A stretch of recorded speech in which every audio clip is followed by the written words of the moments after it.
കളങ്കാവൽ എന്ന സിനിമ കാണുന്നതിന് മുമ്പ്, വളരെ മുമ്പ് വായിച്ച ഒരു കുറ്റാന്വേഷണ കഥയാണ് സയനൈഡ് മോഹനെ കുറിച്ചുള്ളത്. കേരള കർണാടക അതിർത്തിയിലെ ഒരു പ്രൈമറി സ്കൂൾ അധ്യാപകൻ എങ്ങനെ ഒരു സീരിയൽ കില്ലറായി മാറി എന്നുള്ളതാണ് അതിൻ്റെ റിയൽ സ്റ്റോറി എന്നുള്ളത്. ഒരുപക്ഷെ കർണാടക പോലീസ് സംവിധാനത്തിൻ്റെ അതിൻ്റെ കുറ്റാന്വേഷണ മികവിൻ്റെ ഏറ്റവും വലിയ ഉദാഹരണമായിട്ട് പറയാൻ കഴിയുന്ന ഒരു കേസാണ് സയനൈഡ് മോഹൻ്റെ.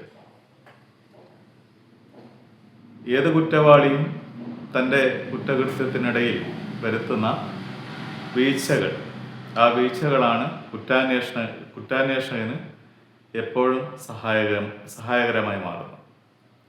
സയനൈഡ് മോഹൻ്റെ കേസിൽ പോലും വ്യത്യസ്തങ്ങളായ പെൺകുട്ടികളെ, സ്ത്രീകളെ അയാൾ ഇരയാക്കുന്ന സമയത്ത് ഓരോ സമയത്തും അയാൾ ഉപയോഗിച്ച ഫോൺ എന്നുള്ളത് ആ ഇരകളുടെ ഫോണുകളാണ്.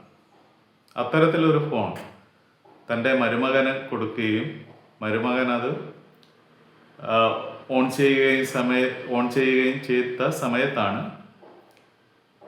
കർണാടക പോലീസിൻ്റെ സൈബർ വിങ് വളരെ കൃത്യമായിട്ട് സയനൈഡ് മോഹനെ ട്രാക്ക് ചെയ്യുകയുണ്ടായത്. അപ്പോൾ സമാനമായ ആശയപരിസരത്താണ് കളങ്കാവൽ എന്ന സിനിമ വരുന്നതെന്ന് നമുക്കറിയാം. ഈ സയനൈഡ് മോഹൻ്റെ കഥയിൽ നിന്ന് പ്രചോദനം ഉൾക്കൊണ്ടുകൊണ്ടാണ് കളങ്കാവൽ എന്ന സിനിമ സംഭവിക്കുന്നത്.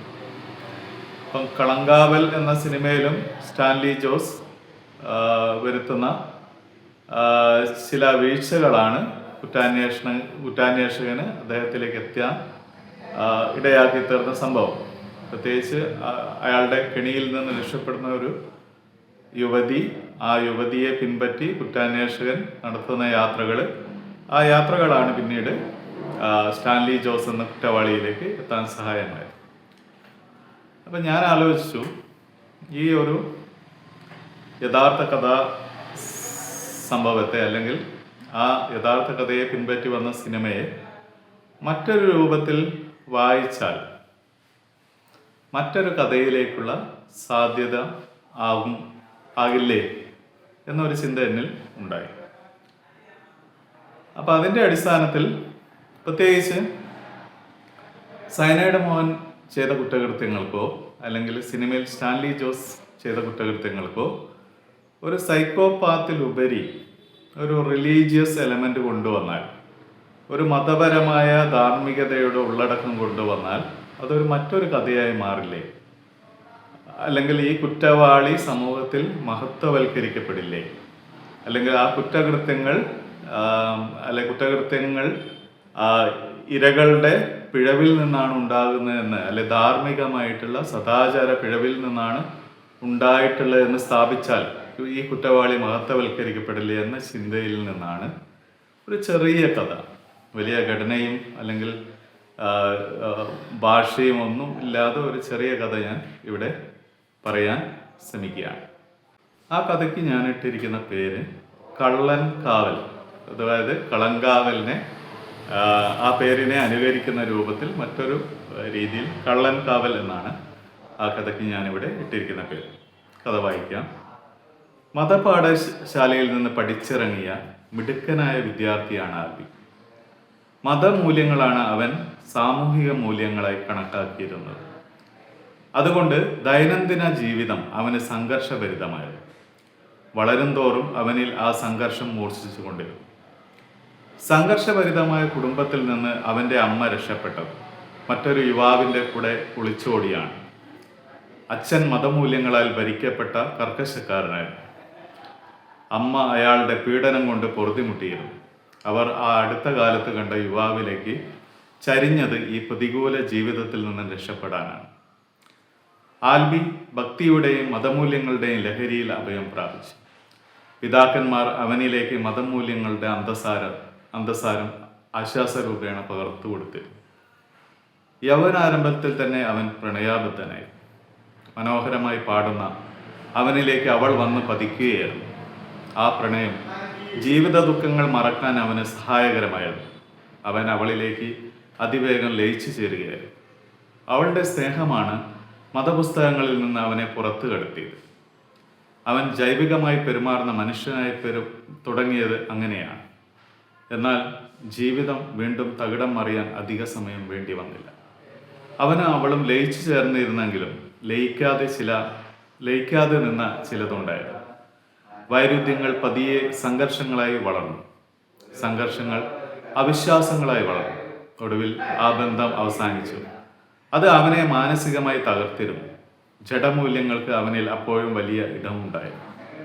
ആ തകർച്ച അവനെ പഴയ വിശ്വാസ പരിസരത്തേക്ക് പിന്നടത്തി. അവൻ ആ ജഡമൂല്യങ്ങളുടെ പ്രസക്തിയിൽ വിശ്വസിച്ചു. അത് ലംഘിക്കുന്നവരോട് അവൻ ഒരു തരം ആന്തരിക പക വളർത്തിക്കൊണ്ടുവന്നു. നല്ല രീതിയിൽ പ്രസംഗിക്കാനുള്ള കഴിവാണ് അവനെ രാഷ്ട്രീയക്കാരനാക്കി. സമുദായ സംഘടനകൾ ശക്തമായി അവനെ പിന്തുണച്ചു. അവൻ എളുപ്പത്തിൽ യുവാക്കളുടെ ഹരമായി മാറി. വലിയ നേതാവായി വളരാൻ പിന്നെ അധികം താമസം വന്നില്ല. ഇന്ന് യുവതികളും യുവാക്കളും അടങ്ങുന്ന വലിയ സംഘത്തിന്റെ സംസ്ഥാന നേതാവാണ് അയാൾ. അധികാരം വലത് രാഷ്ട്രീയ പരിസരത്ത് പടർത്തുന്ന വല്ലാത്തൊരു ലഹരിയുണ്ട്. പണവും ഉന്നത സൗഹൃദങ്ങളും അയാളെ തേടി വരാൻ അധികം താമസം വന്നില്ല. അയാൾക്ക് സ്വകാര്യമായി ആളുകളെ കാണാനും വിഹരിക്കാനും രഹസ്യ കേന്ദ്രങ്ങളുണ്ടായി. കൂടെ നടക്കാൻ തുണക്കാർ. ആൽബി ഫെർണാണ്ടോ ഒരു സ്വാധീന ശക്തിയായി വളർന്നു. അതിനിടയ്ക്കാണ് ഒരു ഓൺലൈൻ മാധ്യമത്തിൽ വ്യത്യസ്തമായ ഒരു വാർത്ത ശ്രദ്ധയിൽപ്പെട്ടത്. ആൽബി ഫെർണാണ്ടോയ്ക്ക് എതിരെ ഒരു പോക്സോ കേസ് ആരോപണം വരുന്നു. 18 തികയാത്ത ആ പെൺകുട്ടിയെ രഹസ്യ കേന്ദ്രത്തിൽ വെച്ച് അയാൾ പീഡിപ്പിച്ചെന്നും അതൊരു വനിതാ ചാനൽ മേധാവി ഇടപെട്ട് ഒതുക്കി തീർത്തെന്നും അത് അയാൾക്കെതിരെ ഒരു ഒറ്റപ്പെട്ട വാർത്തയല്ല എന്ന് പിന്നീടാണ് മനസ്സിലായത്. കാലം തെറ്റിയ സമയത്ത് നടത്തിയ ഗർഭഛിദ്രത്തെ തുടർന്ന് യുവതി മരിച്ച വാർത്ത പിന്നീട് പത്രത്തിൽ കണ്ടു. ആ കേസിലും ആൽബി ഫെർണാണ്ടോയുടെ പേര് ഉയർന്നു കേട്ടു. എന്നാൽ അധികം വൈകാതെ അത് ആറിത്തണുത്തു. അയാൾ പൊതുമധ്യത്തിൽ കൂടുതൽ കരുത്തനായി മാറിക്കൊണ്ടിരുന്നു. എന്നാൽ ഒരു വേട്ട മൃഗത്തിന്റെ ആവേഗം പോലെ അയാൾ മുന്നേറിക്കൊണ്ടിരുന്നു. തുടർച്ചയായ പരാതികൾക്ക് ഒടുവിൽ ഒരു അന്വേഷണ സംഘം രൂപപ്പെടുന്നത് അങ്ങനെയാണ്. അവർ ഓരോ ഇരയിലേക്കും എത്തി. ആ കുറ്റകൃത്യങ്ങൾക്ക് എല്ലാം പൊതുവായ ഒരു മോഡ് ഓഫ് ഓപ്പറൻഡി ഉണ്ടായിരുന്നു. പ്രണയം നടിക്കൽ, ശരീരവേഴ്ച, ഗർഭിണിയാകാൻ പ്രേരിപ്പിക്കൽ, ഗർഭഛിദ്രം, ചില കേസിലെങ്കിലും മാനസിക പീഡനം മൂലമുള്ള ആത്മഹത്യ. കേസ് പഠിച്ച അന്വേഷണ ഉദ്യോഗസ്ഥനായ ദേവന് പ്രഥമദൃഷ്ട്യാ ബോധ്യപ്പെട്ട കാര്യം അയാൾ ഒരു സൈക്കോപാത്താണ് എന്നാണ്. എന്നാൽ കേസിന്റെ തുടർ നടപടികളുടെ കാര്യത്തിൽ അന്വേഷണ സംഘത്തിന് മുന്നിൽ അവ്യക്തതകൾ നിരവധി ഉണ്ടായിരുന്നു. എങ്കിലും ദേവൻ ആ കേസ് ഫയലുകൾക്ക് മുന്നിൽ അടയിരുന്നു. ഒരു കുട്ടിയുടെ ചിത്രം അയാളുടെ മുന്നിൽ തെളിഞ്ഞു വന്നു.